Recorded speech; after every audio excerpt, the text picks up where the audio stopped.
नमस्कार, दिन भर की बड़ी खबरों में आपका स्वागत है। मैं हूं परवीन शेख। आज इस बुलेटिन में बात होगी कांग्रेस नेता पवन खेड़ा को गिरफ्तार कर फंसी बीजेपी की, कांग्रेस के महाधिवेशन की तैयारियों की, जानेंगे अडानी ग्रुप को अब कहां हुआ नुकसान, शिवसेना विवाद में राज्यपाल की भूमिका पर सुप्रीम कोर्ट में क्यों उठे सवाल, बात करेंगे येदियुरप्पा के ऐलान से मुश्किल में फंसी बीजेपी की, दिल्ली एमसीडी में आज हुए हंगामे की और बुलेटिन के आखिर में बात एआईएडीएमके के विवाद पर सुप्रीम कोर्ट के फैसले की। लेकिन तमाम बड़ी खबरों से पहले एक नजर सुर्खियों पर। जावेद अख्तर को लेकर बोले उद्धव ठाकरे, जो पीएम मोदी नहीं कर सके वो जावेद अख्तर ने किया, वो सच्चे देशभक्त। संजय राउत ने कहा राष्ट्रपति प्रधानमंत्री सम्मानित करें। यूपी विधानमंडल सत्र के दौरान सपा ने की जातीय जनगणना की मांग, अखिलेश यादव बोले जातीय जनगणना के बिना सबका साथ सबका विकास नहीं हो सकता। काशी विश्वनाथ में बाबा की आरती हुई महंगी, 1 मार्च से भक्तों को मंगला आरती के लिए देने होंगे 500 रुपए, श्रद्धालुओं की भीड़ को बताया वजह। गिरावट के साथ बंद हुआ शेयर बाजार, सेंसेक्स 139 अंक गिरकर 59,606 पर हुआ बंद, निफ्टी 43 अंक लुढ़ककर 17,511 पर हुआ बंद। ये तो थी सुर्खियां और अब बात आज की सबसे बड़ी खबर की। दिल्ली में पत्रकारों से चर्चा करते हुए कांग्रेस प्रवक्ता पवन खेड़ा से एक चूक हो गई। पीएम मोदी का पूरा नाम लेते वक्त हुई इस छोटी सी चूक पर बीजेपी ने बड़ा बखेड़ा खड़ा कर दिया। देश के अलग अलग राज्यों में खेड़ा के खिलाफ मामले दर्ज हो गए। पवन खेड़ा को रायपुर जाना था, जहां कांग्रेस महाधिवेशन में उन्हें हिस्सा लेना था, लेकिन विमान में बैठते ही उन्हें गिरफ्तार कर लिया गया। खेड़ा की गिरफ्तारी अब बीजेपी पर भारी पड़ती दिख रही है। पीएम मोदी पर टिप्पणी के मामले में गिरफ्तार कांग्रेस प्रवक्ता पवन खेड़ा को सुप्रीम कोर्ट से अंतरिम जमानत मिल चुकी है। खेड़ा को रायपुर जाना था, इसके लिए वो दिल्ली एयरपोर्ट पर विमान में बैठ चुके थे, लेकिन बाद में जांच के नाम पर उन्हें विमान से उतारा गया और गिरफ्तार कर लिया गया। उनकी गिरफ्तारी असम पुलिस ने अपने यहाँ दर्ज केस के आधार पर की थी। खेड़ा पर आरोप था कि उन्होंने पत्रकारों से चर्चा करते हुए पीएम मोदी का नाम सही तरीके से नहीं लिया, देश के प्रधानमंत्री का अपमान किया है। कांग्रेस प्रवक्ता की गिरफ्तारी के खिलाफ कांग्रेस नेता अभिषेक मनु सिंघवी सुप्रीम कोर्ट पहुंचे। सीजेआई डीवाई चंद्रचूड़ की अगुवाई वाली 3 जजों की बेंच ने इस मामले में सुनवाई करते हुए खेड़ा को मंगलवार तक की अंतरिम जमानत दे दी। सुप्रीम कोर्ट के आदेश पर द्वारका कोर्ट ने 30,000 के मुचलके पर श्री खेड़ा को जमानत दी। इस बीच पवन खेड़ा नियमित जमानत के लिए अपील दायर कर सकेंगे और तब तक पुलिस उन्हें अरेस्ट नहीं कर पाएगी। इसके साथ ही सुप्रीम कोर्ट ने पवन खेड़ा को एक और राहत देते हुए उनके खिलाफ दर्ज तीनों एफआईआर को एक जगह क्लब करने का आदेश दिया है। कोर्ट ने इसके लिए असम और उत्तर प्रदेश सरकार को भी नोटिस जारी किया है। खेड़ा के खिलाफ असम में एक जगह और उत्तर प्रदेश के लखनऊ और वाराणसी में केस दर्ज किया गया है। तीनों केसों को क्लब करने के मामले में कोर्ट 27 फरवरी को सुनवाई करेगा। पवन खेड़ा की गिरफ्तारी को लेकर कांग्रेस अध्यक्ष मल्लिकार्जुन खड़गे ने कहा, विपक्ष संसद में मुद्दे उठाए तो नोटिस दिया जाता है। महाधिवेशन के पहले छत्तीसगढ़ के हमारे नेताओं पर ईडी का रेड कराया जाता है। आज मीडिया चेयरमैन को जहाज से जबरदस्ती उतार कर गिरफ्तार किया गया। भारत के लोकतंत्र को मोदी सरकार ने हिटलर शाही बना दिया। हम इस तानाशाही की घोर निंदा करते हैं। दूसरे विपक्षी दलों ने भी खेड़ा की गिरफ्तारी को लेकर मोदी सरकार पर जमकर निशाना साधा है और अब ये तय माना जा रहा है कि खेड़ा की गिरफ्तारी को लेकर कांग्रेस के महाधिवेशन में चर्चा हो सकती है। कांग्रेस को मोदी सरकार को घेरने का एक और मुद्दा मिल गया है। पवन खेड़ा को आज रायपुर पहुंचना था, वो तो दिल्ली पुलिस के चलते नहीं जा पाए, लेकिन कांग्रेस के दूसरे तमाम नेता रायपुर पहुंच चुके हैं। शुक्रवार से रायपुर में 3 दिन का कांग्रेस महाधिवेशन शुरू हो रहा है। तो क्या है अधिवेशन की तैयारियां और किस मुद्दे पर हो सकती है चर्चा, देखते हैं ये रिपोर्ट। छत्तीसगढ़ को कांग्रेस का सबसे मजबूत किला माना जाता है। पिछले चुनाव में पार्टी ने बीजेपी को इस कदर पटखनी दी कि वो आधी सीटें भी नहीं बचा पाई और इस बार भी विधानसभा चुनाव को लेकर कांग्रेस ने अपनी कमर कस ली है। चुनावी घोषणा होने से पहले ही पार्टी में मंथन का दौर शुरू हो चुका है। कल से राजधानी रायपुर में कांग्रेस का अधिवेशन शुरू होने वाला है, जिसमें पार्टी अध्यक्ष मल्लिकार्जुन खड़गे, पूर्व राष्ट्रीय अध्यक्ष सोनिया गांधी और राहुल गांधी समेत दिग्गज नेता शामिल होंगे। सम्मेलन की तैयारियों को लेकर छत्तीसगढ़ के गृह मंत्री ताम्रध्वज साहू ने बताया कि रायपुर में 24 फरवरी से 26 फरवरी तक पार्टी का महाधिवेशन आयोजित किया जाएगा, जिसमें लगभग 15,000 प्रतिनिधियों के भाग लेने की उम्मीद है। इस पूरे कार्यक्रम के लिए कांग्रेस के शीर्ष पदाधिकारी 3 दिन से ताबड़तोड़ बैठकें कर रहे हैं और कार्यक्रम को लेकर अंतिम रूप देने में जुटे हैं। महाधिवेशन के आखिरी दिन पार्टी एक मेगा रैली भी आयोजित करने जा रही है। राजधानी नवा रायपुर के राज्य उत्सव स्थल में आयोजित प्रोग्राम में करीब 2000 पुलिसकर्मियों को सुरक्षा में तैनात किया जाएगा। कांग्रेस ने कहा है कि पार्टी के शीर्ष पदाधिकारी विचार विमर्श करेंगे और विपक्षी एकता बनाने के तरीकों पर दिशा देंगे। पार्टी के इस अधिवेशन को काफी महत्वपूर्ण माना जा रहा है क्योंकि इस साल के अंत तक 9 राज्यों में विधानसभा चुनाव हैं। अगले साल लोकसभा चुनाव भी होने हैं। ऐसे में कांग्रेस शासित राज्य छत्तीसगढ़ और राजस्थान में विधानसभा चुनाव में फिर से जीत की तैयारी की जा रही है। इसके साथ ही कांग्रेस का फोकस मध्य प्रदेश पर भी है, जहां फिर से सत्ता पाने के लिए रणनीति को अंजाम दिया जाना है। 3 दिवसीय अधिवेशन में पूरी प्लानिंग की जाएगी कि चुनावी मैदान में कांग्रेस कैसे उतरेगी और जीत हासिल करेगी। अब देखना होगा कि चर्चा से क्या पार्टी की चुनावी चिंता दूर होगी, लेकिन उससे पहले बीजेपी की टेंशन बढ़ती दिख रही है। महाअधिवेशन से कांग्रेस को मजबूती मिलना तय माना जा रहा है, जिसने बीजेपी की चिंता बढ़ा दी है। वैसे इस समय चिंता में सबसे ज्यादा अडानी ग्रुप और उसके निवेशक दिखाई दे रहे हैं। अडानी ग्रुप के हाथ से एक के बाद एक डील फिसलती जा रही है और विदेशी निवेशक भी इससे डरे दिखाई दे रहे हैं। खासतौर पर ऑस्ट्रेलिया में इसे लेकर कुछ ज्यादा ही हलचल दिख रही है। हिंडनबर्ग रिपोर्ट आने के बाद अडानी ग्रुप मुसीबत में दिख रहा है। अडानी ग्रुप के शेयरों में भारी गिरावट आई। गौतम अडानी अरबपतियों की लिस्ट में 3 नंबर से लुढ़ककर 29वें नंबर तक पहुंच गए हैं। कंपनी के हाथ से एक के बाद एक डील फिसल रही है। अडानी की पावर कंपनी के साथ 4 डील लाइनअप थी और चारों ही कैंसिल हो गई।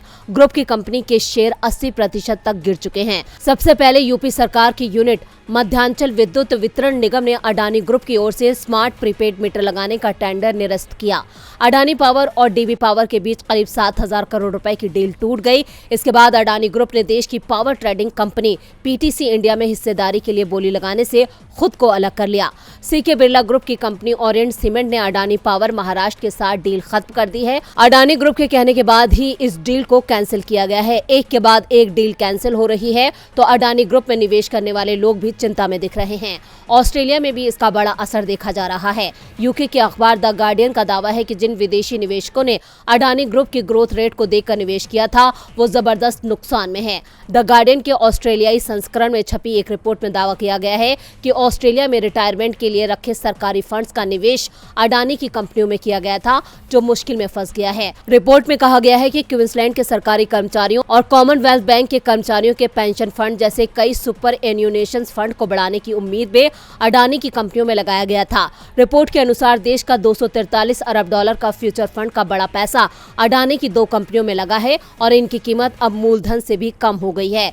बिजनेस स्टैंडर्ड में छपी एक रिपोर्ट के अनुसार इस साल की शुरुआत में अडानी की कंपनियों का कुल बाजार मूल्य करीब 20 ट्रिलियन था, जो अब घटकर 7.6 ट्रिलियन रह गया है।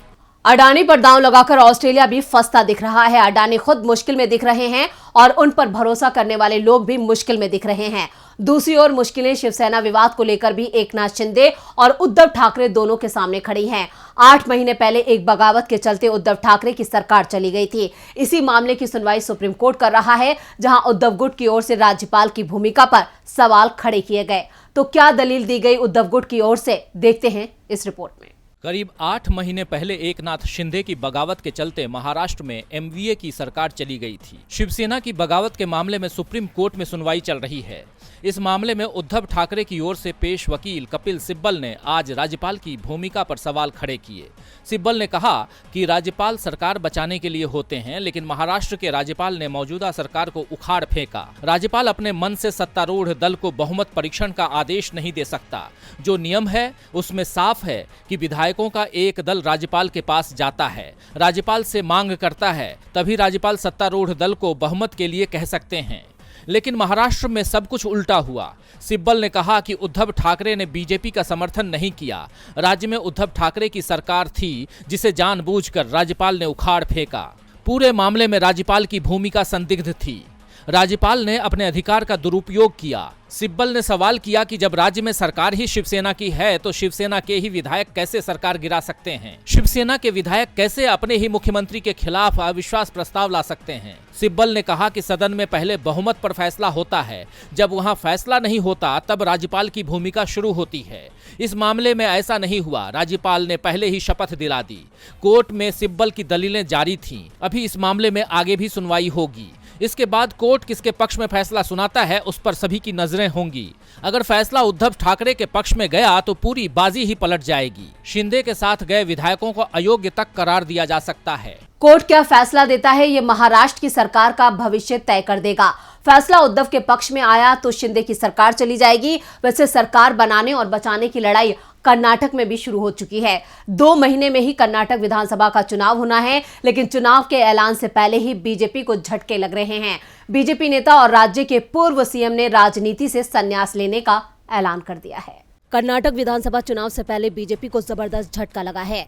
राज्य में पार्टी के सबसे बड़े नेता बीएस येदियुरप्पा ने चुनाव न लड़ने का ऐलान कर दिया है। विधानसभा के बजट सत्र में अपनी फेयरवेल स्पीच में येदियुरप्पा ने कहा कि ये दुर्लभ पल है क्योंकि अब मैं दोबारा चुनाव नहीं लड़ूंगा। दरअसल येदियुरप्पा को जुलाई 2021 में सीएम पद से हटाया गया था। उसके बाद से ही इस बात के संकेत मिल रहे थे कि वो राजनीति छोड़ सकते हैं। येदियुरप्पा की जगह बसवराज बोम्मई को सीएम बनाया गया था, जो येदियुरप्पा की पसंद माने जाते थे, लेकिन 6 महीने में ही दोनों के रिश्ते तल्ख हो गए, जिसके बाद राज्य में पार्टी के कार्यक्रमों से येदियुरप्पा ने दूरी बना ली। यहाँ तक कि राज्य में पीएम मोदी और गृह मंत्री अमित शाह के दौरे पर भी येदियुरप्पा दिखाई नहीं दिए। कर्नाटक विधानसभा में बोलते हुए येदियुरप्पा ने कहा कि उन्हें सीएम पद से हटाया नहीं गया था, बल्कि उम्र के चलते उन्होंने इस्तीफा दे दिया था और अब वो कोई चुनाव नहीं लड़ेंगे। बीजेपी येदियुरप्पा की शिकारीपुरा सीट पर उनके बेटे और बीजेपी के उपाध्यक्ष वाई विजेंद्र को मैदान में उतार सकती है। विधानसभा चुनाव से ठीक पहले येदियुरप्पा का राजनीति से किनारा कर जाना बीजेपी के लिए बड़ा झटका माना जा रहा है। वैसे येदियुरप्पा ने ये जरूर साफ कर दिया है कि अगर पार्टी चाहेगी तो वो प्रचार करने के लिए तैयार है। येदियुरप्पा के ऐलान से अब राज्य में बीजेपी को लिंगायत वोटों के खोने का भी डर लग रहा है, जो राज्य में 17 से 20% के करीब बताया जाता है और इसके संकेत 2 महीने पहले ही मिल गए थे, जब येदियुरप्पा के करीबी 2 बड़े लिंगायत नेताओं ने बीजेपी छोड़ कांग्रेस का हाथ थाम लिया था। संकेत साफ है कि चुनावों के समय येदियुरप्पा ने बीजेपी को मुश्किल में फंसा दिया है। येदियुरप्पा के राजनीति से संन्यास को बीजेपी के लिए बड़ा झटका माना जा रहा है। वैसे झटका तो बुधवार को दिल्ली में मेयर चुनाव के दौरान बीजेपी को लग चुका है, जहां पार्टी आपके हाथों हार गई और इसके बाद एमसीडी के अंदर जो हुआ उसने देश की राजधानी को शर्मसार कर दिया, क्योंकि दिल्ली के लोगों ने जिन्हें चुनकर सदन में भेजा था वो जनता के हित में काम करने की जगह आपस में लड़ रहे थे। दिल्ली नगर निगम में बुधवार को मेयर और डिप्टी मेयर का चुनाव तो हो गया, दोनों ही पद आपके हिस्से में गए हैं, लेकिन स्टैंडिंग कमेटी का चुनाव फंस गया है। मेयर पद पर आम आदमी पार्टी की शैली ओबराय ने 34 वोटों से जीत हासिल की, लेकिन जैसे ही स्टैंडिंग कमेटी के 6 सदस्यों के लिए वोटिंग शुरू हुई, थोड़ी देर बाद ही हंगामा शुरू हो गया। बीजेपी ने आरोप लगाया कि वोटिंग के लिए आम आदमी पार्टी पार्षद मोबाइल लेकर जा रहे हैं और पूरी चुनाव प्रक्रिया का वीडियो बना रहे हैं, जिससे मतदान की गोपनीयता भंग हो गई है। इसलिए वोटिंग शुरू से कराई जाए, और इसे लेकर ही आम आदमी पार्टी और भारतीय जनता पार्टी के मेंबर्स आपस में भिड़ गए। सदन में जो जिसके हाथ लगा दूसरे के ऊपर उछालने लगे। सदन में बुधवार देर रात तक हंगामा चलता रहा, जिसके बाद दोनों पक्षों के पार्षद सदन में ही सो गए। इसकी तस्वीरें भी सामने आईं। गुरुवार सुबह नाश्ते के बाद फिर चुनाव की प्रक्रिया शुरू हुई, लेकिन हंगामे के चलते कार्यवाही शुक्रवार तक के लिए स्थगित कर दी गई। अब स्टैंडिंग कमेटी के 6 सदस्यों के चुनाव की प्रक्रिया शुक्रवार सुबह 10 बजे से शुरू होगी। बुधवार दोपहर से गुरुवार सुबह तक 6 बार वोटिंग की कोशिश हुई, लेकिन हर बार हंगामे के चलते सदन की कार्यवाही स्थगित हुई। चुनाव की नौबत दरअसल इसीलिए आई है कि बीजेपी ने 3 और आम आदमी पार्टी ने 4 उम्मीदवार उतार दिए हैं। दरअसल स्टैंडिंग कमेटी ही एमसीडी में सबसे पावरफुल है। ये कमेटी कॉरपोरेशन का कामकाज और मैनेजमेंट का काम देखती है। इसके अलावा प्रोजेक्ट को वित्तीय मंजूरी, नीतियों को लागू करने से पहले चर्चा और उसे अंतिम रूप देने का काम भी इसी कमेटी के हाथ में है। यानी निगम की मुख्य डिसीजन मेकिंग बॉडी यही है। इसमें 18 सदस्य होते हैं। कमेटी में एक चेयरपर्सन और एक डिप्टी चेयरपर्सन होता है। इन्हें स्टैंडिंग कमेटी के सदस्यों में से चुना जाता है। मेयर चुनाव के बाद 6 सदस्यों को एमसीडी हाउस में सीधे चुना जाता है। दिल्ली में एमसीडी 12 जोन में बटी है। हर जोन में एक वार्ड कमेटी होती है, जिसमें क्षेत्र के सभी पार्षद और नॉमिनेटेड एल्डरमैन शामिल होते हैं। स्टैंडिंग कमेटी में जोन प्रतिनिधि भी होते हैं। ऐसे में अगर यहाँ भी भाजपा हारती है तो उसके पास एमसीडी में कुछ नहीं बचेगा। और बुलेटिन के आखिर में बात एआईएडीएमके में छिड़ी आपसी लड़ाई की। एआईएडीएमके में पलानीस्वामी और पनीर सेल्वम के बीच वर्चस्व विवाद का निपटारा अब सुप्रीम कोर्ट ने कर दिया है। कोर्ट के फैसले से एक पक्ष में खुशी दिख रही है तो दूसरा पक्ष मायूस लग रहा है। साथ ही बीजेपी को भी इससे बड़ा झटका लगा है। तो किस गुट को मिली जीत, देखते हैं ये रिपोर्ट। तमिलनाडु में बीजेपी की सहयोगी AIADMK में दो गुटों के बीच लड़ाई चल रही थी। एडप्पाडी के पलनीसामी और ओ पन्नीरसेल्वम के बीच पार्टी पर कब्जे को लेकर चल रही इस लड़ाई में बाजी पलनीसामी के हाथ में लगी है। सुप्रीम कोर्ट ने पिछले साल हुई AIADMK जनरल काउंसिल की बैठक को वैध माना है और पलनीसामी को पार्टी का अंतरिम जनरल सेक्रेटरी बनाए रखने के फैसले को भी बरकरार रखा है। इसके साथ ही मद्रास हाई कोर्ट की खंडपीठ के फैसले को चुनौती देने वाली ओ पन्नीरसेल्वम की याचिका भी खारिज कर दी है, जिसके बाद पन्नीरसेल्वम की उम्मीदें पूरी तरह से टूटती दिख रही हैं। 11 जुलाई 2022 को AIADMK जनरल काउंसिल ने पलनीसामी को पार्टी का अंतरिम महासचिव नियुक्त किया था। साथ ही पार्टी में कोऑर्डिनेटर और को कोऑर्डिनेटर पदों को समाप्त कर दिया गया। कोऑर्डिनेटर का पद पन्नीरसेल्वम के पास था। इसी बैठक में पलनीसामी गुट ने ओ पन्नीरसेल्वम और उनका समर्थन करने वाले नेताओं को पार्टी से निकाल दिया और अब सुप्रीम कोर्ट ने इस प्रक्रिया पर अपनी मुहर लगा दी है। कोर्ट का फैसला बीजेपी के लिए भी बड़ा झटका माना जा रहा है, क्योंकि पन्नीरसेल्वम को बीजेपी का करीबी माना जाता है। AIADMK में पन्नीरसेल्वम ही बीजेपी गठबंधन के पक्ष में रहे हैं, जबकि पलनीसामी कई मौके पर NDA से बाहर निकलने के संकेत दे चुके हैं। पलनीसामी गुट के नेता तो 2021 में विधानसभा चुनाव हार के पीछे बीजेपी के साथ गठबंधन को सबसे बड़ा कारण मानते रहे हैं। ऐसे में अब 2024 में AIADMK बीजेपी के साथ रहेगी या तमिलनाडु में बीजेपी को नया साथी ढूंढना होगा, ये देखना होगा। तो आज इस बुलेटिन में बस इतना ही। देखते रहिए DB लाइव। नमस्कार।